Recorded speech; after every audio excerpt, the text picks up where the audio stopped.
Very good morning बच्चों अब थोड़ा सा मैं आगे करा रही हूँ, उसको ध्यान से समझना। ठीक है, आपको पता है मैंने एक दिन बताया था कि ये जो बैलेंस शीट गिवन होती है, बैलेंस शीट का ये क्रेडिट साइड है, ये बैलेंस शीट है। बैलेंस शीट का ये जो क्रेडिट साइड है, यहाँ प्रॉफिट एंड लॉस पड़ा होना, ये क्रेडिट बैलेंस है। क्रेडिट बैलेंस प्रॉफिट को शो करता है, अनडिस्ट्रीब्यूटेड प्रॉफिट ये तभी नजर आता है, ये बटा नहीं था। अगर प्रॉफिट एंड लॉस यहां नजर आता है तो ये यहां पड़ा हुआ अनडिस्ट्रीब्यूटेड लॉस। ठीक है, अब एक और चीज नजर आएगी आपको, एडवर्टीजमेंट सस्पेंस या एडवर्टीजमेंट एक्सपेंडिचर के नाम से लिया।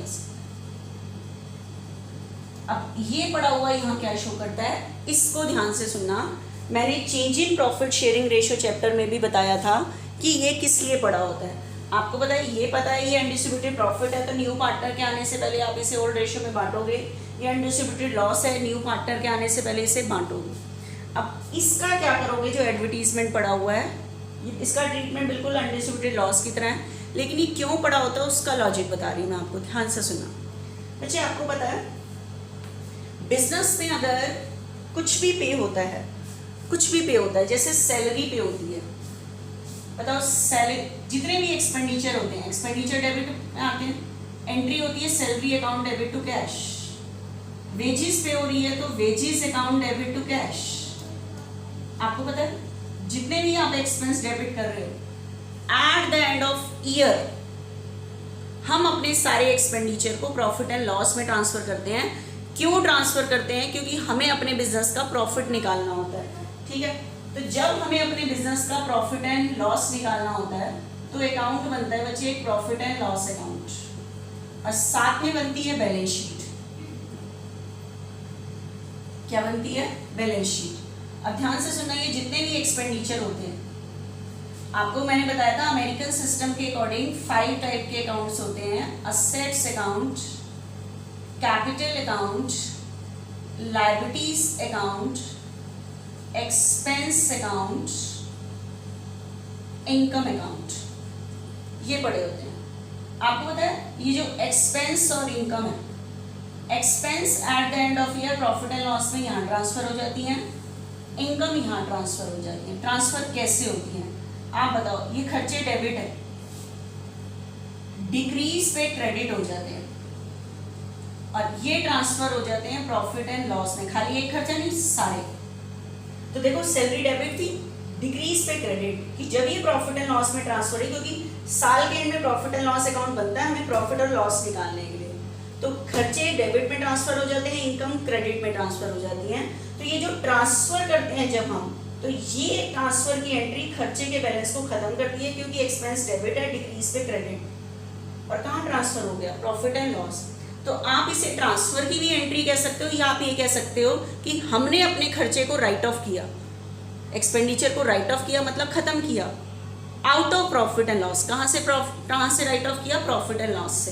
देखो जब हम ट्रांसफर करते हैं तो ये एंट्री मेरे खर्चे के बैलेंस को खत्म ही तो करती है, क्योंकि हम अपने खर्चों को राइट ऑफ करते हैं प्रॉफिट एंड लॉस से। मतलब ट्रांसफर की एंट्री को हम राइट ऑफ की एंट्री भी कह सकते हैं, क्योंकि ये हमारे खर्चे के बैलेंस को खत्म करती है। ठीक है, तो इसलिए बच्चे एक्सपेंस और इनकम कभी भी बैलेंस शीट में नजर नहीं आते, क्योंकि ये जब हम ट्रांसफर करते हैं तो वो बैलेंस को खत्म कर देती है, राइट ऑफ कर देती है। हमारे पास बैलेंस बचता है 3 चीजों का, असेट्स, कैपिटल और लायबिलिटी। इसलिए बैलेंस शीट में 3 चीजें आती हैं, असेट्स, कैपिटल और लायबिलिटीज। ठीक है, अब सुनना, बाई चांस हमने कोई एक्सपेंस पे किया, मान लो एडवर्टीजमेंट पे ही पे किया, एंट्री हुई advertisement account debit to cash. ठीक है, आपको पता है खर्चे at the end of year कहाँ ट्रांसफर होते हैं? प्रॉफिट एंड लॉस में। अब राइट ऑफ ट्रांसफर की एंट्री कह लो या राइट ऑफ की, एक्सपेंस डेबिट है, डिक्रीज पे क्रेडिट, और हम इसे कहाँ ट्रांसफर करते हैं? प्रॉफिट एंड लॉस में। ठीक है, खर्चे प्रॉफिट एंड लॉस में ट्रांसफर होते हैं। तो देखो खर्चे का डेबिट बैलेंस था, डिक्रीज पे क्रेडिट, खर्चे का बैलेंस खत्म, इसलिए खर्चे कभी भी बैलेंस शीट में खर्चे और इनकम नजर नहीं आती क्योंकि ये ट्रांसफर हो जाते हैं। तो इस एंट्री को हम राइट ऑफ की एंट्री भी कह सकते हैं कि खर्चे राइट ऑफ होते हैं, मतलब खर्चों का बैलेंस राइट ऑफ होता है प्रॉफिट एंड लॉस से। ट्रांसफर की एंट्री को हम राइट ऑफ की एंट्री भी कह सकते हैं क्योंकि जब हम ट्रांसफर करते हैं तो ये एंट्री हमारे खर्चे के बैलेंस को खत्म करती है, ये डेबिट है, डिक्रीज पे क्रेडिट, खत्म बैलेंस। क्लियर? आप सुनना ध्यान से। बाई चांस किसी भी वजह से खर्चा अगर राइट ऑफ नहीं हुआ, खर्चा प्रॉफिट एंड लॉस से राइट ऑफ नहीं हुआ, तो बताओ खर्चे का क्या बचेगा? बैलेंस। और ये बैलेंस, खर्चे का कौन सा बैलेंस होता है? डेबिट। और ये आपको बैलेंस शीट के डेबिट साइड में नजर आएगा यहाँ पे। अब बताओ ये कब नजर आएगा? जब राइट ऑफ की एंट्री नहीं हुई, खर्चों को के बैलेंस को राइट ऑफ करने की एंट्री नहीं है। और खर्चे कहाँ से राइट ऑफ होते हैं? प्रॉफिट एंड लॉस से। ठीक है, तो ये यहाँ पड़ा हुआ क्या शो कर रहा है एक्सपेंस, कि ये एक्सपेंस प्रॉफिट एंड लॉस से राइट ऑफ नहीं हुआ। तो अब बताओ अगर मैं इसको राइट ऑफ करूं तो क्या होगा? एडवर्टीजमेंट डेबिट है, एडवर्टीजमेंट डेबिट है, डिक्रीज पे क्रेडिट हो गया। और खर्चा कहां से राइट ऑफ होता है? प्रॉफिट एंड लॉस से। ठीक है, कर दिया हमने राइट ऑफ की एंट्री।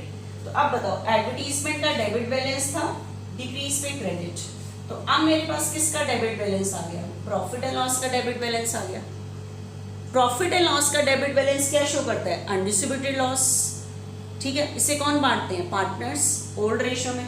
तो अब इसका बैलेंस बांटो, एंट्री होगी ओल्ड पार्टनर, अगर ए और बी है तो A is capital, B is capital. Profit and loss का डेबिट बैलेंस बांटोगे तो ये डिक्रीज हो जाएगा। ठीक है, तो ओवरऑल एंट्री बताओ क्या बची? पहले मैं एडवर्टीजमेंट को प्रॉफिट एंड लॉस में ट्रांसफर करूं, फिर प्रॉफिट एंड लॉस का डेबिट बैलेंस आएगा जो अनडिस्ट्रीब्यूटेड लॉस शो करता है, तो उसे कौन बांटेंगे? पार्टनर। तो ओवरऑल एक बार देखना, प्रॉफिट एंड लॉस डेबिट हुआ, प्रॉफिट एंड लॉस क्रेडिट हुआ। अल्टीमेट इस खर्चे को किसने बांटा? पार्टनर ने, ओल्ड रेशियो में।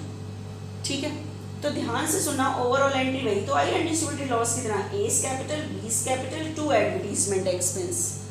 ठीक है, तो ध्यान से सुनना, अगर आपको प्रॉफिट एंड लॉस नजर आए या एडवर्टीजमेंट नजर आए, दोनों का ट्रीटमेंट बिल्कुल किसकी तरह है? Undistributed loss. इसे कौन बांटेंगे? पार्टनर, ओल्ड रेशियो में। ठीक है, क्योंकि मैं दो एंट्री नहीं करनी, आपने डायरेक्ट क्या करना है? एडवर्टीजमेंट डेबिट है, डिक्रीज पे क्रेडिट। ये नहीं कि पहले प्रॉफिट एंड लॉस में, डायरेक्ट पार्टनर ही डिस्ट्रीब्यूट कर लेंगे ओल्ड रेशियो में, क्योंकि पहले मैं प्रॉफिट एंड लॉस में ट्रांसफर करूं, अल्टीमेटली प्रॉफिट एंड लॉस का लॉस कौन बांटते हैं? पार्टनर। तो डायरेक्ट एक ही एंट्री में खत्म हो जाएगा। ठीक है, तो ये चीज ध्यान रखना। अब एक और चीज सुनना,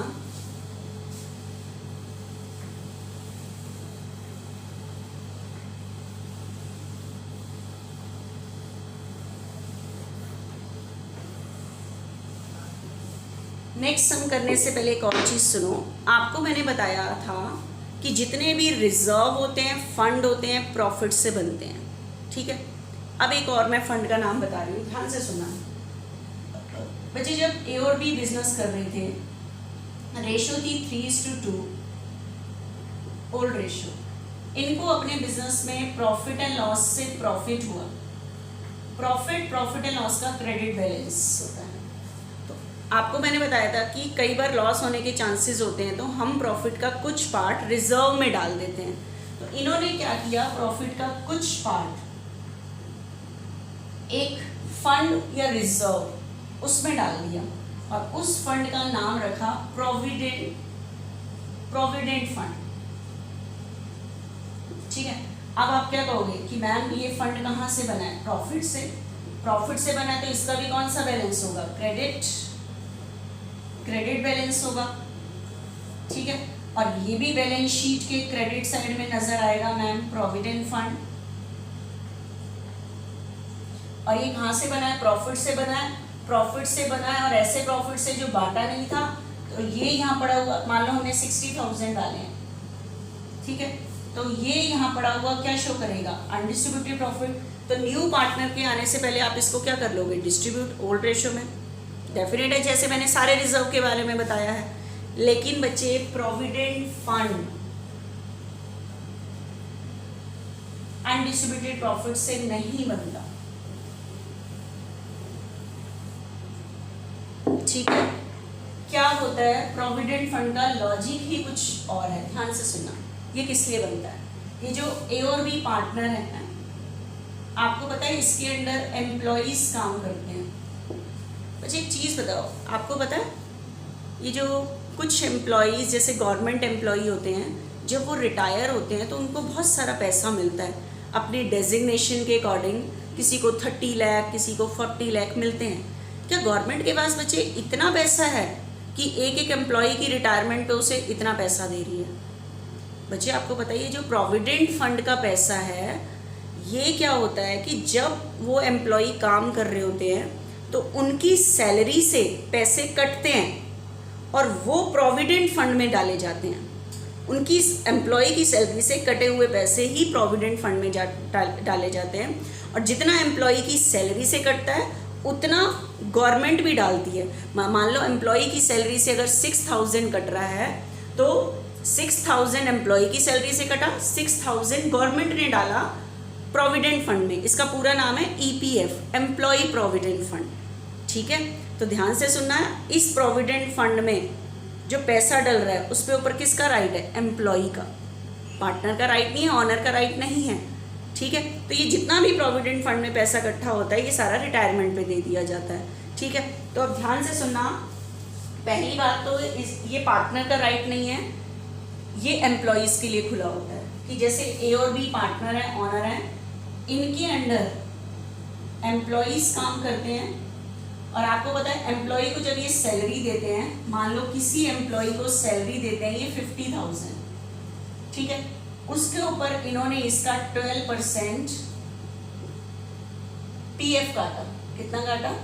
ये इसकी रेट 12.5 कुछ ऐसे होती है। ठीक है, ये तो मैं वैसे ही बता रही हूँ आपको एग्जाम्पल से।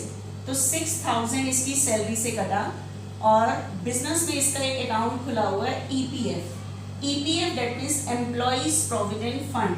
तो अगर इसकी एम्प्लॉय की सैलरी 50,000 है तो एम्प्लॉय को काट के 44 दी गई, जो 6000 कटे वो इसके फंड में डाल दिए गए, प्रोविडेंट फंड में।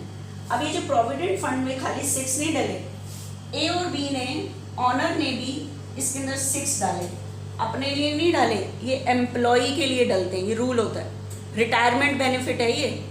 ठीक है, तो 6000 उसकी सैलरी से कटे, 6 ऑनर ने डाले, तो ऑनर ने अपने लिए नहीं डाले, एम्प्लॉय के लिए डाले। अब बताओ इस प्रोविडेंट फंड में जो पैसा है, क्या इसके ऊपर ए और बी पार्टनर का राइट है? नहीं, ये वाले पैसे तो बिजनेस ने पार्टनर को कब देने हैं? रिटायरमेंट पे देने हैं। किस पे देने हैं? रिटायरमेंट पे देने हैं। तो प्रोविडेंट फंड में जो पैसा होता है वो बिजनेस की लायबिलिटी होती है, वो एम्प्लॉय को रिटायरमेंट पे देना होता है।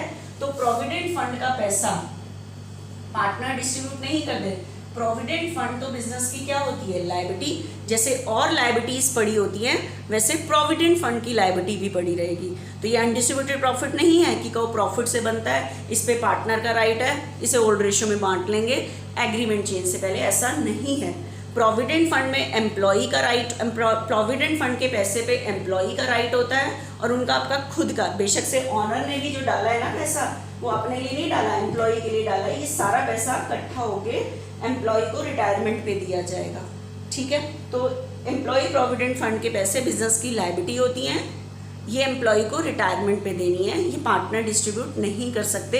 तो जैसे और लायबिलिटीज पड़ी होती हैं वैसे प्रोविडेंट फंड पड़ा रहेगा बैलेंस शीट में लायबिलिटी साइड में।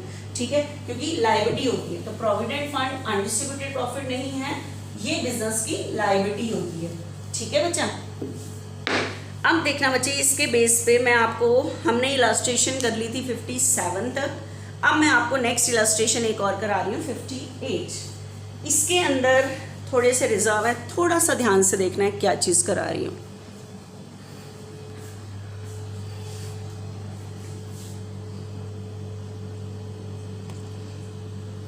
XYZ were partner in a firm sharing profit and loss in the ratio of 3:2. Their balance sheet as at 31st March 2017 was as follows. ठीक है, ये ओल्ड पार्टनर है x और Y, उनकी balance sheet है, check करो। Assets given है current assets. वैसे आपको पता है करंट असेट्स कौन सी होती हैं? करंट असेट्स होती हैं which is to be converted into cash within 1 year, जो 1 साल के अंदर कैश में कन्वर्ट हो जाती हैं। जैसे आप कहोगे ऐसे कौन सी मैम असेट्स होती हैं, जैसे कैश तो कैश ही है, बैंक का बैलेंस हम निकलवाएंगे, बिजनेस करते हैं तो रेगुलर निकलवाते रहेंगे, कैश में कन्वर्ट हो जाता है। स्टॉक है, स्टॉक डेफिनेट है, बनाया किस लिए, बेचने के लिए, तो बिकेगा, कैश में कन्वर्ट हो जाएगा। ठीक है। बीआर है, बीआर से 3 महीने में पैसे मिल जाते हैं। डेटर भी 1 साल के अंदर दे देते हैं, मतलब ये मान के चलते हैं। ठीक है, मतलब इनका जो इन असेट्स का अकाउंटिंग प्रोसेस ही ऐसा है, प्रोसेस ही ऐसा है, ये कैश में कन्वर्ट करते रहते हैं 1 साल में। लेकिन देखो फर्नीचर है, क्या हमने बेचने के लिए ख़रीदी है, नो। मशीनरी है, क्या बेचने के लिए ख़रीदी है, नो। तो ये 1 साल के अंदर कैश में कन्वर्ट कर सकते हैं, लेकिन इनकी प्रोसेस ऐसी नहीं है कि आप इन्हें कैश में कन्वर्ट करते रहो। तो ये फिक्स असेट्स होती हैं। तो करंट असेट में कैश, बीआर, स्टॉक, ये सारी चीज़ें आती हैं असेट ही। Investment, furniture, machinery, advertisement expenditure, यहाँ पड़ा हुआ क्या शो कर रहा है, अनडिस्ट्रीब्यूटेड लॉस की तरह ट्रीट करना है इसको, पार्टनर बांटेंगे। Creditors, liabilities, employees provident fund, अभी बताया ये अनडिस्ट्रीब्यूटेड प्रॉफिट नहीं है, लायबिलिटी है। Contingency reserve is the another name of general reserve, तो जनरल रिजर्व यहाँ पड़ा हुआ अनडिस्ट्रीब्यूटेड प्रॉफिट शो करता है, तो न्यू पार्टनर के आने से पहले इसको डिस्ट्रीब्यूट करोगे। प्रॉफिट एंड लॉस का ये क्रेडिट बैलेंस है, अनडिस्ट्रीब्यूटेड प्रॉफिट है, न्यू पार्टनर के आने से पहले इसे डिस्ट्रीब्यूट करोगे। वर्क्समैन कंपनसेशन रिजर्व भी अनडिस्ट्रीब्यूटेड प्रॉफिट है, लेकिन इसको बांटने से पहले नीचे क्लेम देख लेना कि वर्कर ने कोई क्लेम तो नहीं किया। इन्वेस्टमेंट फ्लक्चुएशन रिजर्व भी प्रॉफिट से बनता है, लेकिन इसको भी बांटने से पहले देख लेना इन्वेस्टमेंट पे कोई लॉस तो नहीं हुआ, लॉस को कवर करने के बाद बांटना है। कैपिटल के balance, they admit Z into the partnership on 1 अप्रैल 2017, 1 अप्रैल को जेड को एडमिशन दिया है, and profit sharing ratio is agreed 2:1:1। It is estimated that claim on the account of workman compensation 10, कितना वर्कर का क्लेम है, 10, तो इसको बांटने से पहले ध्यान रखना। Market value of investment is 46, investment की मार्केट वैल्यू कितनी है, 46। चेक करो इन्वेस्टमेंट कितने की है, 50, और अब मार्केट वैल्यू कितनी है, 46, तो 4 का लॉस हो रहा है। तो ये लॉस इस बार रिवैल्यूएशन में नहीं डालोगे, इस रिजर्व से कवर करोगे। ठीक है। अब इस क्वेश्चन में पूछा क्या है उसने, give necessary journal entry to adjust accumulated profit and loss. Accumulated profit मतलब ये जो अनडिस्ट्रीब्यूटेड प्रॉफिट दिए हुए हैं और ये जो अनडिस्ट्रीब्यूटेड लॉस हैं, इनकी एंट्री करके दिखाओ। ठीक है। देखो रिवैल्यूएशन तो कुछ नहीं हुआ, यहाँ पे इन्वेस्टमेंट हुआ है, लेकिन ये रिजर्व से ही कवर हो जाएगा। तो आपको पता है रिवैल्यूएशन तो क्वेश्चन में है नहीं, और बस उसने पूछा ये जो अनडिस्ट्रीब्यूटेड प्रॉफिट दिए हुए हैं और ये अनडिस्ट्रीब्यूटेड लॉस दिए हुए हैं, इनको बांटने की एंट्री करके दिखाओ। ठीक है, तो आप इनके बांटने की एंट्री कर दो। अनडिस्ट्रीब्यूटेड प्रॉफिट दिए होते हैं बैलेंस शीट के क्रेडिट साइड में, तो लाइन से चलो बच्चे। प्रोविडेंट फंड अनडिस्ट्रीब्यूटेड प्रॉफिट नहीं है, वो एम्प्लॉई का पैसा होता है, उसके अंदर बिजनेस की लायबिलिटी है वो। ठीक है, तो देखना एक बारी लाइन से। सबसे पहला रिजर्व दिया हुआ है कंटीजेंसी रिजर्व, तो इसे ओल्ड रेशियो में बांट लेंगे। कंटीजेंसी रिजर्व कितना है बच्चे, कंटीजेंसी रिजर्व 30,000 है। और एक प्रॉफिट एंड लॉस भी दिया हुआ है, प्रॉफिट एंड लॉस का भी क्रेडिट बैलेंस अनडिस्ट्रीब्यूटेड प्रॉफिट को शो करता है। ओल्ड बैलेंस शीट में दिया हुआ है, तो न्यू पार्टनर के आने से पहले इसको डिस्ट्रीब्यूट कर देंगे ओल्ड रेशियो में। ठीक है, तो प्रॉफिट एंड लॉस का भी क्रेडिट बैलेंस डिक्रीज पे डेबिट कितना है बच्चे, ये 45। तो बच्चे इसे बांट लेंगे ओल्ड रेशियो में, तो ओल्ड पार्टनर ओल्ड रेशियो में दोनों अनडिस्ट्रीब्यूटेड प्रॉफिट को। वर्क्समैन क्यों नहीं ले रही, क्योंकि उसके लिए क्लेम है, उसकी एंट्री सेपरेट करेंगे। ठीक है, to X capital to Y's capital, तो 75 जो अनडिस्ट्रीब्यूटेड प्रॉफिट है इसको ओल्ड रेशियो में बांटो 3/5, तो 45 एंड 30,000। ठीक है, 3:2 में बांट लोगे ये 75,000 को। ठीक है, कंटीजेंसी रिजर्व और इसको दोनों को बांट लिया बच्चे मैंने।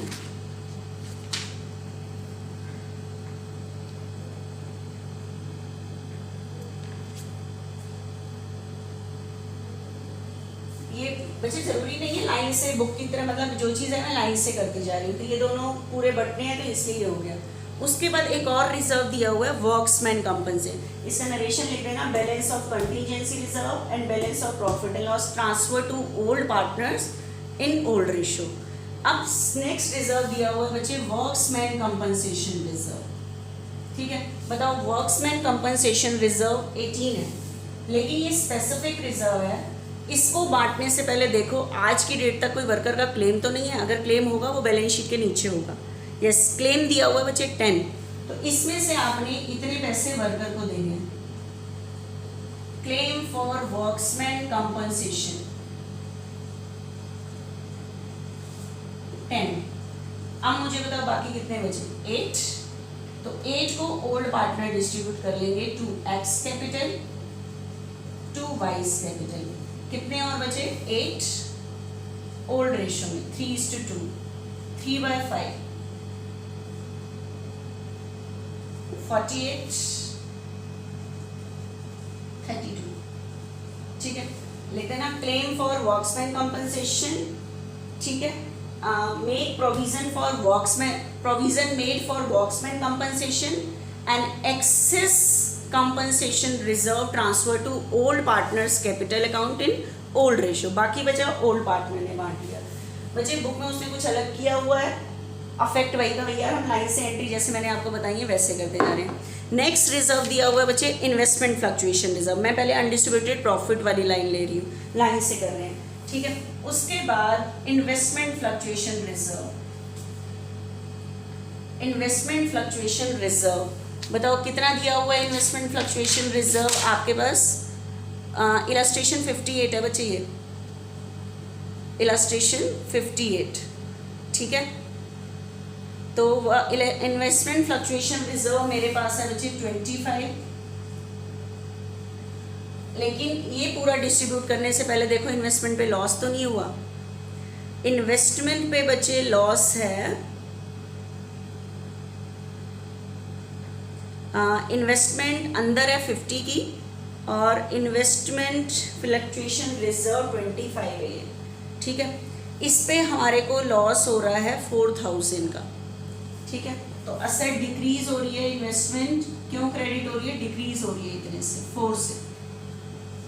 तो मुझे बताओ बाकी इन्वेस्टमेंट फ्लक्चुएशन रिजर्व कितना बचा है। 25 था, 4 लॉस के लिए यूज हो गया, तो बाकी पार्टनर बांट लेंगे 2 एक्स कैपिटल 2 वाइस कैपिटल। किस रेशो में, ओल्ड रेशो में। तो आपके पास इन्वेस्टमेंट फ्लक्चुएशन रिजर्व 21 बचा है, तो 3:2, दैट मीन्स 3/5।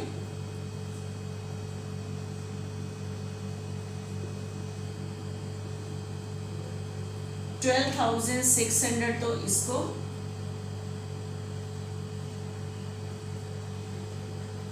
ठीक है, ये बढ़िया। मतलब लाइन से मैं एक एक रिजर्व को बांटती जा रही हूँ। क्लेम था फिर बांट लिया, रिजर्व यूज हुआ फिर बांट लिया।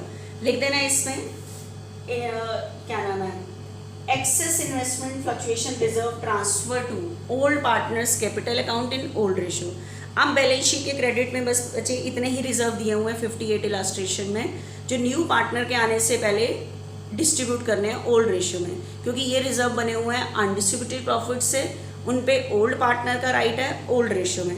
अब डेबिट साइड में देखो एक एडवर्टीजमेंट एक्सपेंडिचर नज़र आ रहा है, तो इस लेक्चर में मैंने एडवर्टीजमेंट एक्सपेंडिचर जब भी नज़र आए it is treated as a undistributed loss. ये बिल्कुल किसकी तरह ट्रीट करना है, अनडिस्ट्रीब्यूटेड लॉस की तरह। तो बताओ इसे कौन बांटेंगे, पार्टनर। लॉस बांटेंगे तो कैपिटल क्या होगी, डिक्रीज, डिक्रीज पे डेबिट, तो X capital account debit, Y's capital account debit to advertisement expenditure, expenditure कितना है एडवर्टीजमेंट एक्सपेंडिचर 20, 3:2 में।